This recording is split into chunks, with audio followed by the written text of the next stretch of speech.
September 30th, 2022.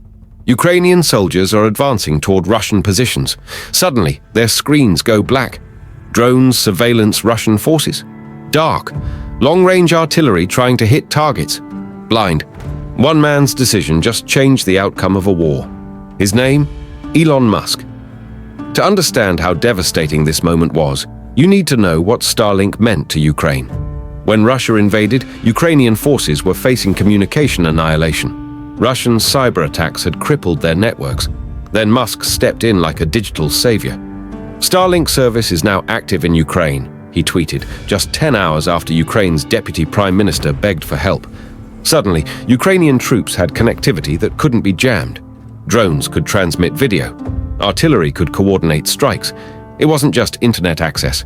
It was the difference between victory and defeat. By September 2022, Musk wasn't just providing internet to Ukraine. He had become the puppet master of modern warfare. Over 50,000 Starlink terminals deployed across the country. 2/3 of all active satellites in space belong to him.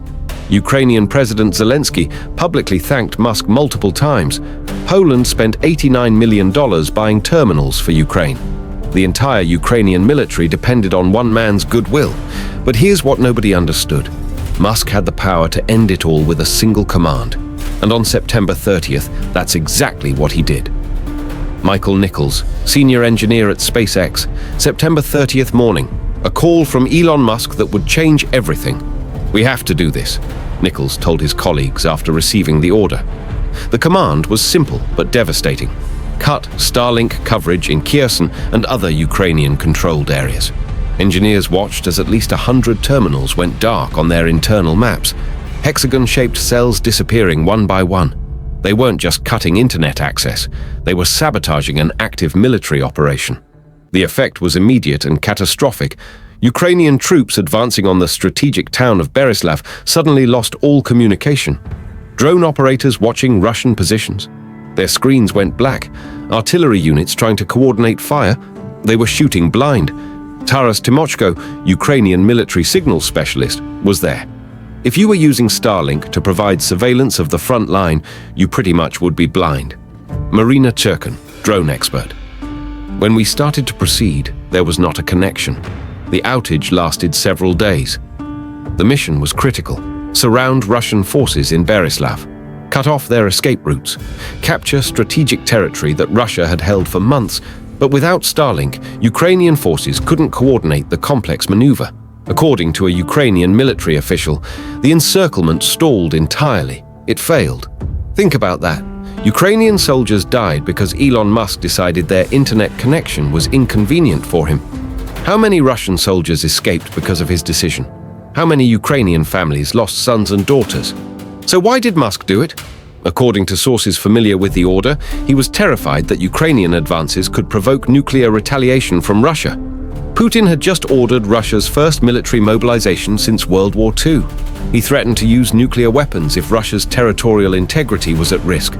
And Musk? He panicked. But here's the thing. Musk wasn't elected by anyone. He wasn't appointed by any government. He's a private citizen making military decisions that affect global security. Since when do tech billionaires get to decide the outcome of wars? Here's what makes this even more sinister. Musk was having secret conversations with Biden administration officials. US intelligence and security officials were expressing their own concerns about Putin's nuclear threats. So Musk asked them, where and how does Ukraine use Starlink on the battlefield? Once he had that information, he used it to sabotage their operations. Think about the implications. A private citizen was receiving classified military intelligence, then using it to undermine an ally's war effort. That's not just corporate overreach, that's espionage. For years, Musk lied about what he did. In March 2024, he posted on X, "We would never do such a thing. Complete fabrication." When confronted about a similar incident in Crimea, he claimed there was never coverage there to begin with. Another lie designed to cover his tracks. But now we have the truth.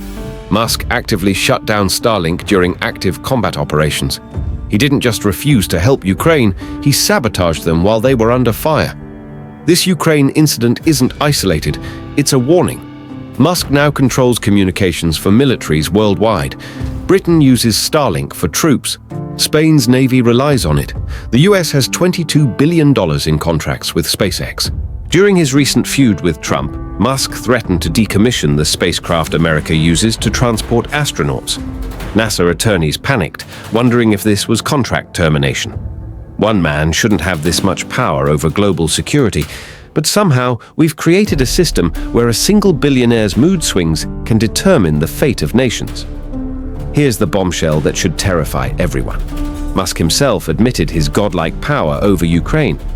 In March 2024, he tweeted, "My Starlink system is the backbone of the Ukrainian army. Their entire front line would collapse if I turned it off." He's not just providing a service, he's holding an entire nation's defense hostage, and he's bragging about it. This is what happens when we let private companies control critical infrastructure. One man's decision can determine whether democracies survive or fall.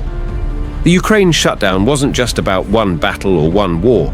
It was a preview of our dystopian future, where billionaires control global security and democratic governments become obsolete.